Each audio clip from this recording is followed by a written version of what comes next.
اعوذ باللہ من الشیطان الرجیم بسم اللہ الرحمن الرحیم وَإِذْ تَأَذَّنَ رَبُّكُمْ، اور جب صاف اعلان کر دیا تمہارے رب نے، لَإِن شَكَرْتُمْ، یقیناً اگر تم شکر کرو گے یا اگر تم نے شکر کیا، لَأَزِيدَنَّكُمْ، یقیناً میں تم کو زیادہ ہی دوں گا، میں تم کو اور زیادہ دوں گا۔ وَلَئِن كَفَرْتُمْ، اور یقیناً اگر تم نے کفر کیا، اور اگر تم نے کفر کیا تو ان عذابی لشدید، بے شک میرا عذاب یقیناً بہت سخت ہے، یقیناً میرا عذاب بڑا سخت ہے۔ اور آپ کے رب نے صاف اعلان کر دیا اگر تم نے شکر کیا میں تم کو بہت ہی زیادہ دوں گا، اور اگر تم نے کفر کیا تو جان لو کہ میرا عذاب بہت سخت ہے۔ یہ نہیں کہ میں تم کو عذاب دوں گا، اللہ نے خبر دے دی کہ میرا عذاب بڑا سخت ہے۔ وقال موسیٰ، اور موسیٰ علیہ السلام نے کہا، ان تکفروا، اگر تم کفر کرو گے، انتم تم، ومن فی الارض جمیعا، اور جو بھی زمین میں ہے سب کے سب اگر تم کفر کرو گے تو جواب یہ بنتا ہے اللہ کو اس کی کوئی پرواہ نہیں ہے، تو اللہ کو اس کی کوئی پرواہ نہیں ہے۔ فإن اللہ، پس بے شک اللہ تعالیٰ لغنی حمید، بے پرواہ ہے، بہت تعریف والا ہے۔ جیسے ایک حدیث آتی ہے، حدیث قدسی ہے، اللہ تعالیٰ نے فرمایا کہ یا عبادی لو ان اولکم وآخرکم وانسکم وجنکم کانوا علی اتقی قلب رجل واحد منکم ما زاد ذلک فی ملکی شیئا۔ یا عبادی لو ان اولکم وآخرکم وانسکم وجنکم کانوا علی افجر قلب رجل واحد منکم ما نقص ذلک من ملکی شیئا۔ یا عبادی لو ان اولکم وآخرکم وانسکم وجنکم قاموا فی صعید واحد فسألونی فآتیت کل انسان مسألته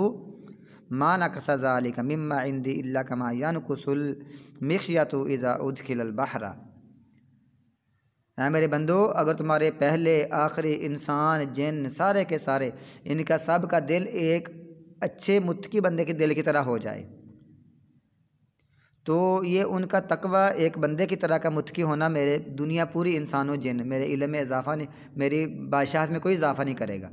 اور اسی طرح اگر تمہارے سارے پہلے لوگ، بعد والے لوگ، انسان اور جن سارے کے سارے ایک ایسے کی طرح سب کے دل ایسے ہو جائیں جیسے ایک نافرمان کا دل ہوتا ہے، سب کا دل نافرمانی پر اڑ جائیں تو وہ میری بادشاہت میں کچھ کمی نہیں کر سکتے۔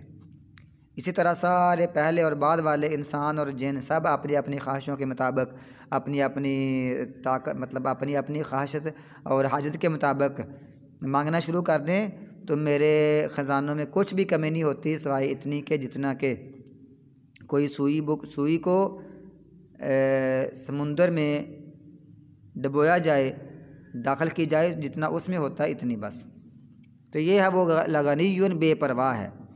الم یاتکم، کیا نہیں آئی تمہارے پاس نبأ الذین، ان لوگوں کی خبر، من قبلکم، تم سے پہلے تھے، من قبلکم قوم نوح وعاد وثمود، قوم نوح کی، قوم عاد کی اور قوم سمود کی، والذین من بعدہم، اور وہ لوگ جو ان کے بعد۔ کتنے لوگ ہیں، کتنی نسلیں اور کتنی قومیں آئیں۔ اللہ فرماتا ہے لا یعلمہم الا اللہ، نہیں جانتا ان کو مگر اللہ تعالیٰ، اللہ کے علاوہ ان کو کوئی نہیں جانتا۔ تو گویا کہ یہاں ثابت ہوتا ہے کہ رسول اللہ صلی اللہ علیہ وسلم اور کوئی نبی بھی غیب نہیں جان۔ اللہ فرماتا ہے یہ جتنی بھی قومیں پہلے آئیں اور کچھ کے نام لیے، کچھ بعد میں بڑی ساری قومیں آئیں، لا یعلمہم الا اللہ، ان کو اللہ کے علاوہ کوئی بھی نہیں جانتا۔ کتنی واضح آیات ہیں۔ لوگ پھر بھی کوئی کہتے ہیں کہ شہباز کرے پرواز جانے راز دل آندے، وہ کہتے ہیں شہباز جو ہے نا وہ دلوں کے راز جانتا ہے، اور اللہ کے نبی صلی اللہ علیہ وسلم کالی کی باتیں جانتے ہیں، اور نبی صلی اللہ علیہ وسلم غیب جانتے ہیں، اس طرح کی بات اللہ فرماتا ہے لا یعلمہم الا اللہ، اللہ کے علاوہ ان کو کوئی بھی نہیں جانتا۔ جاءتہم رسلہم بالبینات، آئی ان کے پاس ان کے رسول واضح نشانیاں لے کر، ان کے پاس ان کے رسول واضح نشانیوں کے ساتھ آئے یا واضح نشانیاں لے کر آئے تو انہوں نے کیا کیا، فردوا ایدیہم فی افواہہم، انہوں نے لٹا لیا اپنے ہاتھوں کو اپنے منہوں میں۔ یعنی اس سے مراد یہ ہے کہ وہ حیران اور تعجب کے ساتھ انہیں اپنے ہاتھ منہ پر رکھے کہ یہ کیا ہوا، یہ کیسے؟ ایسا آج کل بھی ہم بھی اس اسٹائل سے لوگ کرتے ہیں کہ حیران ہو کر کرتے ہیں کہ یہ کیسے ہو سکتا ہے کہ یہ ایسے ہم میں سے انسان ہے اور یہ ہم سے اعلیٰ اور برتر ہیں، اور یہ پیغمبر اور نبی ہیں، اللہ ان کو وہی کرتا ہے، ہمارے جیسے انسان ہے۔ اس کا معنی دیکھو، یہ ہاتھ اس طرح رکھ لیے۔ دوسرا اس کا معنی یہ ہے انہوں نے نبیوں کے منہ پر ہاتھ رکھ دیا کہ چپ کرو، دوبارہ دعوت نہیں دینی۔ نمبر 3، انہوں نے اپنے ہاتھ پر انگلی رکھی، اشارہ کیا، جیسے ہم کہتے ہیں کسی بچوں کو، طالب علموں کو، کسوں کو بھی کہتے ہیں خاموش، اور ساتھ ہی ہم اپنے ہونٹوں پر انگلی رکھتے ہیں تاکہ سب خاموش ہو جائیں۔ تو اشارہ ہوتا ہے ان کو کہ کیا نبی تم چپ رہو، اور بطور اشارہ اپنے ہاتھ پر انگلی رکھتے ہیں کہ چپ رہو اس طرح، یعنی خود اپنے ہاتھ پر انگلی رکھی چپ کروانے کے لیے، یا ان کے ہاتھ پر انگلی ہاتھ رکھے کہ اپنے منہ بند کرو انبیاء کو اور دعوت دینے والوں کو۔ اور تیسرا کام یعنی حیران ہو کر لیا یہ کیسے ہو سکتا ہے کہ ہم میں یہ پیغمبر اٹھ جائیں، یہ تینوں اس کے معنی ہو سکتے ہیں۔ وقالوا، اور انہوں نے پھر کہا انا کفرنا، بے شک ہم نے کفر کیا بما ارسلتم به، جس کے ساتھ تمہیں دے کر بھیجا گیا ہے،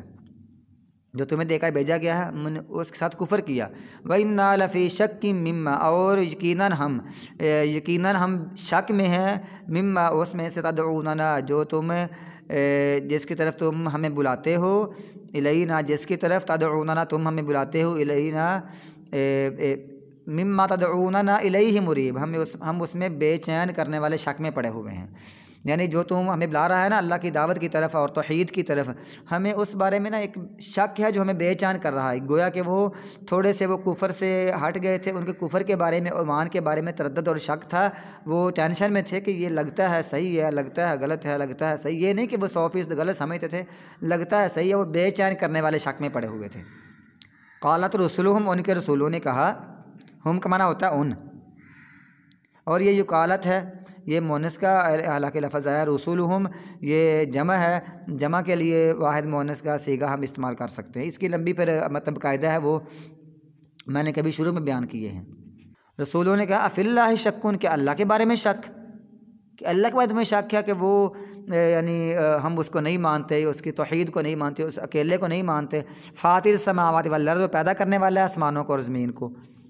اس کے علاوہ کون پیدا کرتا ہے؟ تو پھر بھی شک کر رہے ہو کہ سب کچھ اللہ تعالیٰ نے کیا ہے۔ مثلا ایک بچہ ہے، لوگ کہتے ہیں نا ہر چیز خود بخود ہے، ایک بچے نے دوسرے بچے کو تھپڑ مارا، مار کر چھپ گیا، تو وہ چھوٹا بچہ ہے، اس کو بھی پتہ ہے کہ نہیں یہ خود بخود نہیں لگ سکتا، مجھے کسی نے مارا ہے، بچے کو بھی فطرت یہ تسلیم کرتی ہے کہ کوئی یہ مارنے والا ہے۔ تو یہ فطرت میں شامل ہے کہ بندہ یہ ہر کوئی یہ سمجھتا ہے کہ کچھ نہ کچھ ہے، کسی نے کیا ہے تو ہوا ہے، ورنہ خود بخود نہیں ہو سکتا۔ اللہ تو خالق کائنات ہے، وہ تو اللہ تعالیٰ نے پوری کائنات پیدا کیا ہے۔ اللہ فرماتا ہے یدعوکم، وہ تم کو بلاتا ہے، لیغفر لکم، تاکہ وہ تم کو تمہارے من ذنوبکم، تمہارے گناہوں میں سے کچھ معاف کر دے، ویؤخرکم، اور تم کو مہلت دے، الی اجل مسمی، مقررہ مدت تک، یعنی موت تک تم کو مہلت دے تاکہ تم دیکھے تم کیسے عمل کرتے ہو، اس کے مطابق پھر تمہارا یعنی حشر ہوگا اور تمہارا باقی حساب کتاب ہوگا، یا تمہاری باقی زندگی گزرے گی، جب معاف کرنا یا نہیں کرنا اس کے بعد ہوگا۔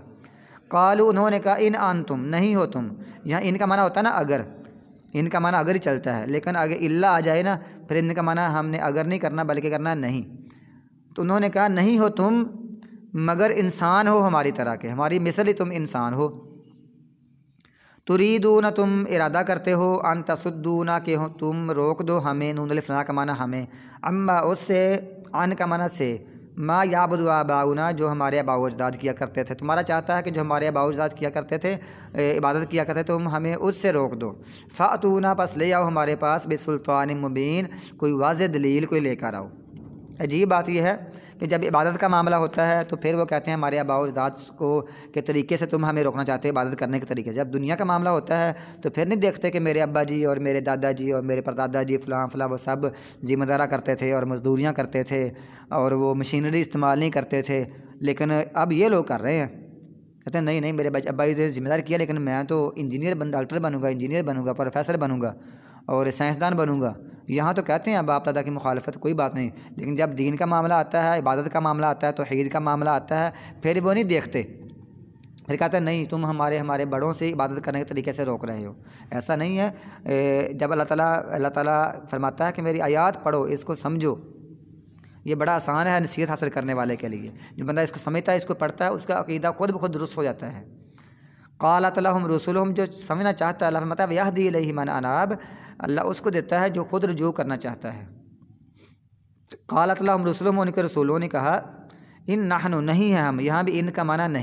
نہیں ہے ہم، الا بشر، مگر انسان ہے، مثلکم، تمہاری طرح، ہم تمہاری طرح انسان ہی ہیں، ولکن اللہ، لیکن اللہ تعالیٰ یمن، وہ احسان کرتا ہے، علی من یشاء، اس پر جس پر وہ چاہتا ہے اپنے بندوں میں سے، اللہ جس پر چاہتا ہے احسان کرتا ہے۔ اللہ نے ہمیں نبی بنا دیا ہے تو اللہ نے ہم پر احسان کیا ہے۔ وما کان لنا، اور نہیں ہے ہمارے لیے یہ ممکن نہیں ہے، ان نأتیکم کہ ہم تمہارے پاس لے آئیں بسلطان کوئی دلیل یا کوئی معجزہ الا باذن اللہ مگر اللہ کے حکم کے ساتھ ہی، وعلی اللہ اور اللہ پر فلیتوکل المؤمنون مومن توکل کریں، یہی مومنوں کے لیے لازم ہے کہ وہ اللہ پر توکل کریں۔ وما لنا، یہ انبیاء کہہ رہے ہیں کہ مومنوں کے لیے یہی ذمہ، ان کی ذمہ داری ہے کہ وہ ان کے لیے یہی لازمی ہے کہ وہ اللہ پر بھروسہ کریں، اللہ پر توکل کریں۔ ساتھ ہی یہ ان کو پہلے اعلان کر دیا، پھر ساتھ ہی کہہ دیا وما لنا، اور کیا ہمیں کیا مسئلہ ہے اللہ نہ توکل کہ ہم نہ توکل کریں اللہ اللہ پر، ہم کیوں نہ توکل کریں اللہ پر، اللہ ہمیں غلبہ دے گا، اللہ تعالیٰ ہمیں طاقت اور قوت دے گا، ہم کیوں نہ توکل کریں۔ وقد ہدانا سبلنا، اور یقیناً اس نے ہمیں ہدایت دی ہمارے رستے کی، ہمارے سیدھے رستے کی ہدایت دی ہے، رستہ دکھایا ہے، تو ہم اللہ پر کیوں نہ توکل کریں، کیا اس میں مسئلہ ہے۔ ہاں ساتھ ہی انہوں نے کہہ دیا وَلَنَصْبِرَنَّ، اور یقیناً ہم ضرور صبر کریں گے، عَلَىٰ مَا، اس پر جو آذَیْتُمُونَا، تم نے ہم کو تکلیف دی ہے، جو تم نے ہم کو تکلیف دی ہے اس پر ہم صبر کریں گے، لیکن ہم اللہ پر ہی بھروسہ کرتے ہیں، توکل کرتے ہیں، ہمیں کیا مسئلہ، ہم کیوں نہ توکل کریں۔ وَعَلَى اللَّهِ فَلْيَتَوَكَّلِ الْمُتَوَكِّلُونَ، بھروسہ کرنے والوں کے لیے لازم ہے کہ وہ اللہ پر ہی بھروسہ کریں، بھروسہ کرنے والوں کے لیے لازم ہے کہ وہ اللہ پر بھروسہ کریں۔